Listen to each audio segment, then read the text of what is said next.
Move it, troopers! On the double! Fire!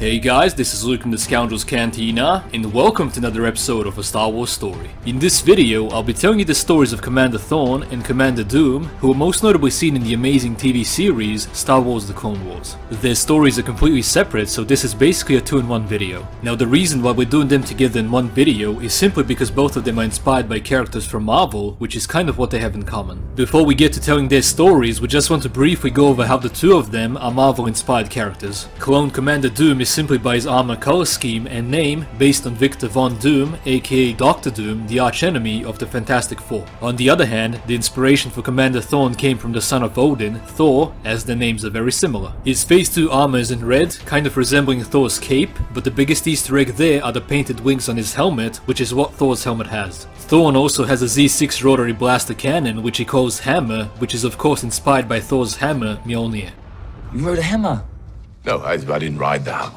The hammer rode you on your back? No, I used to spin it really fast. It would pull me off the... Oh my god. The hammer pull you off? The ground. It would pull me off the ground up into the air and I would fly. Sounds like you had a pretty special and intimate relationship with this hammer and that losing it was almost comparable to losing a loved one. The reason why the team behind the Clone Wars made these two commanders be based off of Marvel characters is because of Stuart Lee, who was an episodic director in the series and a huge fan of Marvel. We sensed that a huge amount of love went into the Clone Wars, which is awesome. As always, we're mixing the expanded universe and canon because we believe that there is no reason why most of it can't fit together. Anyway, let's begin. Both Thorn and Doom were born in 32 BBY on the planet Kamino, like all Jango Fett clones, in order to become part of the Grand Army of the Republic. Both of them were most likely chosen to be a part of ARC Trooper Alpha 17's specialized ARC training program from which they were destined to become commanders. The training program made them endure grueling exercises which would develop independent thought, improvisations, and individuality. During their training with all the known commanders, they would get actual real names instead of being known by their birth numbers. Now this is where their stories go into separate directions, and sadly, they're pretty short. During the Clone Wars, Commander Thorn would become a shock trooper in the Coruscant Guard and held the rank of Commander alongside his clone brother, Commander Fox. As it seems, the Coruscant Guard division could have more than one commander. In 19 BBY, Thorn and a group of shock troopers would escort Senator Padmé Amidala and Rush Clovis to the planet Scipio, home of the banking clan. As the senators went to do their duties, Thorn and his troopers were left outside to guard the ships at the main compound. After a separatist plot unraveled within the banking clan, the separatists launched an invasion force to occupy Scipio. After realizing what is happening, Thorn ordered his men to retreat to the city as Hyena bombers bombed their Republic gunships. While in the process of running towards the city, he warned Padmé Amidala of what is happening via comlink as he and his brothers started to slowly but surely be surrounded. The clone shock troopers fought valiantly but were outnumbered by super battle droids and started to fall one by one. Thorn alongside his Z6 rotary cannon would last the longest out of all of them and in the end went out like a badass.